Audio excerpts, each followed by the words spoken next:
একবার হলো কি, একজন ব্রাজিলিয়ান ভদ্রলোক দেখলো জীবনের ৪১ বছর বয়সে যে তার কোনো কাজকর্মই ভালো লাগে না, কোনো কাজেই তার সাফল্য আসে না, মানে কোনো কিছুই তার ভালো লাগে না। তখন সে চিন্তা করলো যে আসলে আমার এমন কি জিনিস আমার মধ্যে সুপার ন্যাচারাল আছে যেটা সৃষ্টিকর্তা দিয়েছে।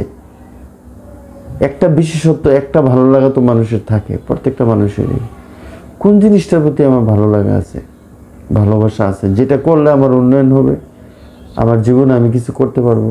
কারণ আমি সব কাজে ব্যর্থ, কোনো কাজই করতে পারতেছি না, কোনো কিছু ভালো লাগে না, মনোযোগ হয় না। তখন সে ব্রাজিলিয়ান ভদ্রলোক, ব্রাজিল তার বাড়ি, দেখলো চিন্তা করে যে বই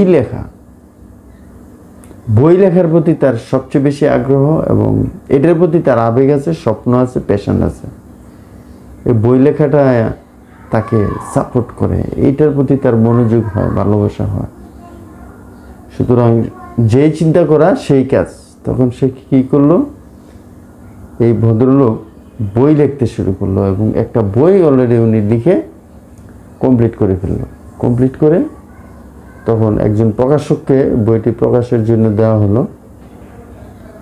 তখন সে প্রকাশক বইটি ছাপাইলো। বইটি ছাপানোর প্রথম সপ্তাহে একটি বই বিক্রি হয়েছে। এরপর 5 সপ্তাহ আর কোনো বই বিক্রি হয়নি। 6ষ্ঠ সপ্তাহে গিয়ে আরেকটি বই বিক্রি হয়েছে, এবং প্রথম যে লোকটি বইটা নিয়েছিল সেই লোকটা এই বইটা আবার নিয়েছে। পরে 1 বছর হয়ে যায়, কোনো বই বিক্রি হয় নাই। তখন প্রকাশক তো ব্যবসায়ী মানুষ, তার তো বই বিক্রি না হলে সেটা ধরে রেখে তার তো লস। তখন সে কী করলো, ওনাকে যে না, আপনার বই আমি ছাপাবো না, ওনার সাথে যে চুক্তি ছিল সেটা অফ করে দিল। এবং সে ভদ্রলোক কী করলো, সে আবার বিভিন্ন প্রকাশকের কাছে যাওয়া শুরু করলো। তো এরকমভাবে অনেকের কাছে গেলে কেউ না কেউ তো রাজি হয়ে যায়। তো একজন রাজি হয়ে গেল যে তার বইটা প্রকাশ করবে। তখন সে বইটা আবার দ্বিতীয়বার প্রকাশিত হলো। প্রকাশিত হওয়ার পরে বইটা একটু একটু, মানে প্রথম হয়তো 100, 200, তারপর 300, 500, 600, 1000, 2000, এইভাবে বইটা একটু একটু চলা শুরু করলো। বইটা এইভাবে 1 বছর গেল। এটা সেই 1988 সনের, মানে 88 সনের ঘটনা, 1988 সনের ঘটনা। তখন বইটা সেল টুকটাক কিছু কিছু হতে থাকলো। এমন সময় একজন আমেরিকান ভদ্রলোক ব্রাজিল বেড়াইতে আসলো এবং তার বইটা দেখে তাকে বলল যে তুমি বইটা ইংরেজি করে দাও, কারণ বইটা আছে পর্তুগিজ ভাষায়। তুমি পর্তুগিজ ভাষা থেকে তুমি ইংরেজি করে দাও, বইটা আমি ইউএসএতে আমি বইটা সেল করব। তখন সে কী করলো, এই বইটা পর্তুগিজ থেকে ইংরেজি অনুবাদ করে দিল, এবং বইটা আমেরিকাতে নিয়ে আসলো, এবং ইংরেজিতে বইটা মানে চলা শুরু করলো। এবং এমন একটা অবস্থা হলো যে বিল ক্লিন্টন, ম্যাডোনা থেকে ধরে যারা বিখ্যাত লোক সবাই বইটা পড়া শুরু করলো। এবং এমন একটা অবস্থায় গেল যে বইটা নিউ ইয়র্ক টাইমসের বেস্ট সেলার বইয়ের মধ্যে টানা 300 সপ্তাহ ছিল বেস্ট সেলার বই। এবং এই বইটা বর্তমানে, এই বইটা আপনার 80টি ভাষায় অনুবাদ হয়েছে। তাহলে বুঝেন যে বইটাকে বলা হয় 20 শতাব্দীর সেরা 10টি বইয়ের একটি বই। আসলে এই বইটার নাম কি, এখনো তো আমি নাম বলিনি। বইটা নাম হচ্ছে দ্য আলকেমিস্ট, পাবলো কোয়েলো লেখকের নাম, এবং বইয়ের নাম হচ্ছে দ্য আলকেমিস্ট। আচ্ছা, তাহলে এই বই সম্পর্কে কিছু কথা বলি। আমি তো ব্যাকগ্রাউন্ড বললাম যে বইটা আসলে কী নিয়ে লেখা বা বইটা কি সম্পর্কে, মানে এই ব্যাপারে আমি কিছু আপনাদেরকে বলি। এটা হচ্ছে যে আলকেমিস্ট কি, এই জিনিসটা কিন্তু আগে বুঝতে হবে যে কেমিস্ট মানে কি, রসায়ন মানে কেমিক্যাল নিয়ে যারা কাজ করে, কেমিস্ট। তা আলকেমিস্ট হচ্ছে একজন ব্যক্তি। এখানে এই বইতে যে আলকেমিস্টের কথা উল্লেখ করা হয়েছে, উনি একজন ব্যক্তি, ওনার নামই দেওয়া হয়েছে দ্য আলকেমিস্ট। এই আলকেমিস্টের কাছে 2টা জিনিস আছে। একটা জিনিস হচ্ছে ফিলোসোফার স্টোন। ফিলোসোফার স্টোনের মাধ্যমে কি করা যায়, পৃথিবীর যে কোনো মেটালকে গোল্ডে পরিণত করা যায়, মানে যে কোনো ধাতুকে স্বর্ণে পরিণত করা যায়। হ্যাঁ, এটা হচ্ছে তার একটা মানে সম্পদ, দ্য ফিলোসফার স্টোন। এই জিনিসটা ওনার কাছে আছে, আলকেমিস্টের কাছে, দ্য ফিলোসফার স্টোন। এটা দিয়ে যে কোনো মেটালকে গোল্ডে পরিণত করা যায়। আরেকটা জিনিস আছে তার কাছে, সেটা হচ্ছে এলেক্সার অফ লাইফ। এলেক্সার অফ লাইফ একটা রাসায়নিক পদার্থ। এইটা আলকেমিস্টরা খায়। খাইলে কি হয়, তাদের আর কোনো রোগ হয় না এবং তাদের জীবনে বার্ধক্য আসে না। এই এলেক্সার অফ লাইফকে আলকেমিস্টরা হাজার হাজার বছর, শত শত বছর ধরে তারা বেঁচে থাকে এবং তারা বৃদ্ধ হয় না, তারা যৌবনের মধ্যে থাকে এবং হাজার হাজার শত শত বছর এই এলেক্সার অফ লাইফ, এই কেমিক্যালটা খেয়ে তারা পৃথিবীতে বেঁচে থাকে। তা আসলে পৃথিবীতে অনেক রহস্যই আছে, এই রহস্যগুলো কিন্তু আসলে আমরা জানি না, এখনো জানি না। তাইলে এলেক্সার অফ লাইফের বাস্তব অস্তিত্ব আছে কিনা সেটা আসলে এটা হাও বলা যায় না, নাও বলা যায় না। ফিলোসফার গোল্ডের বাস্তব অস্তিত্ব আছে কিনা সেটা হাও বলা যায় না, নাও বলা যায়।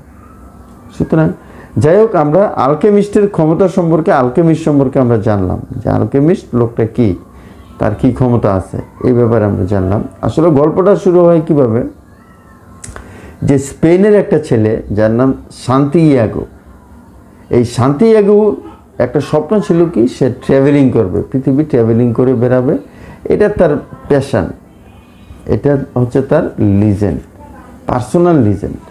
আচ্ছা, পার্সোনাল লিজেন্ড জিনিসটা কি, এখানে বারবার এই বইতে এই কথাটা আসছে। পার্সোনাল লিজেন্ড হচ্ছে যে আপনি কি ভালোবাসেন, আপনার স্বপ্ন কি, আপনার জীবনে, প্রত্যেকটা জীবনের একটা উদ্দেশ্য আছে, আপনি কি উদ্দেশ্য নিয়ে জীবনে বেঁচে থাকবেন, আপনার একটা জীবনের লক্ষ্য নিয়ে তো বেঁচে থাকবেন, কি উদ্দেশ্য নিয়ে বেঁচে থাকবেন, আপনার স্বপ্নটা কি, আপনার সফলতাটা কি, সেটাকে এই বইতে পার্সোনাল লিজেন্ড বলে উল্লেখ করা হয়েছে। তো এই সান্তিয়াগো ছেলেটা পার্সোনাল লিজেন্ড ছিল ট্রাভেলিং করা, বিভিন্ন দেশ ভ্রমণ করা। তখন সে তো, তার কাছে তো টাকা পয়সা নেই, সে এত দেশ কিভাবে ভ্রমণ করবে, টাকা পয়সার দরকার। তখন সে কি গেলো, ভেড়ার পাল নিয়ে সে বেরিয়ে পড়লো। ভেড়ার পাল নিয়ে কেন বেরিয়ে, কারণ ভেড়ার পশম এবং মাংস বিক্রি করে যে টাকা আসবে সেটা দিয়ে সে তার ট্রাভেলিং খরচ মিটাতে পারবে, তার খাওয়া দাওয়ার খরচ চলবে। আচ্ছা, তো তখন সে স্পেন থেকে যাত্রা শুরু করলো। যাত্রা শুরু করে একবার সে কি করলো, মানে একটা গির্জার মধ্যে, যে গির্জাটা একটা মানে গাছপালায় ভরা, এরকম যেটা গাছ গির্জার মানে দেয়াল ভেঙে ছাদে উপরে উঠে গেছে, এরকম একটা মানে এলোমেলো একটা আনকমন একটা গির্জার মধ্যে সে ঘুমাইতেছিল রাত্রে। তখন একটা বাচ্চা তাকে স্বপ্ন দেখাইছে যে মিশরের পিরামিডের সাইডে তোমার জন্য কিছু গুপ্ত সম্পদ রাখা আছে, হাইডেন ট্রেজার। তুমি যদি সেখানে মিশরে যাও তাহলে তুমি এই গুপ্ত সম্পদ পাও, তোমার জন্য এগুলো রাখা আছে। যেই কথা সেই কাজ, সে কি করলো, সান্তিয়াগো কি করলো, এই সাহারা মরুভূমির উপর দিয়ে সে এই চলা শুরু করলো, পথ চলা শুরু করলো এই গুপ্তধনের সন্ধানে। সে গুপ্তধন তাকে আনতে হবে। তো যাই হোক, সে মরুভূমির অনেক বর্ণনা আছে বইতে।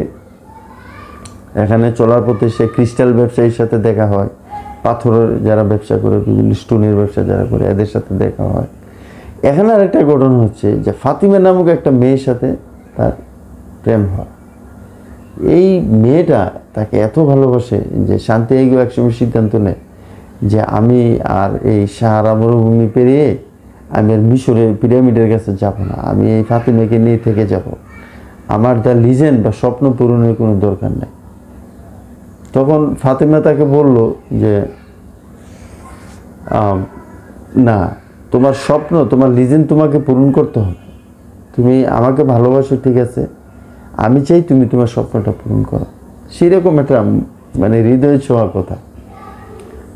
এর মধ্যে আবার যে ক্রিস্টাল ব্যবসায়ীর একটা কথা আছে যে সে তার সারা জীবনের স্বপ্ন বা লিজেন্ড ছিল হজ করতে যাবে। তো এখন সে ব্যবসা করে যে তার এই ব্যবসাটা কাকে দিয়ে যাবে সেই লোক সে পাচ্ছে না, এই জন্য সে হজে যেতেও পারতেছে না।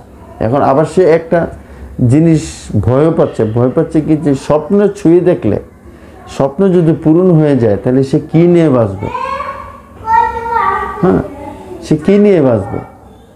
এটার ভয়েও কিন্তু সে হজে যাচ্ছে না, যে হজে যাওয়া আমার স্বপ্ন, কিন্তু হজ করে ফেললে আমি কি স্বপ্ন নিয়ে বাঁচবো? তা এরকম একটা ব্যাপার আছে এখানে। তো এখানে যে জিনিসটা আছে যে পরবর্তীতে, তো এখানে আলকেমিস্টের ভূমিকা কোথায়? পরবর্তীতে কিন্তু এই সান্তিয়াগোর সাথে আলকেমিস্টের দেখা হয়।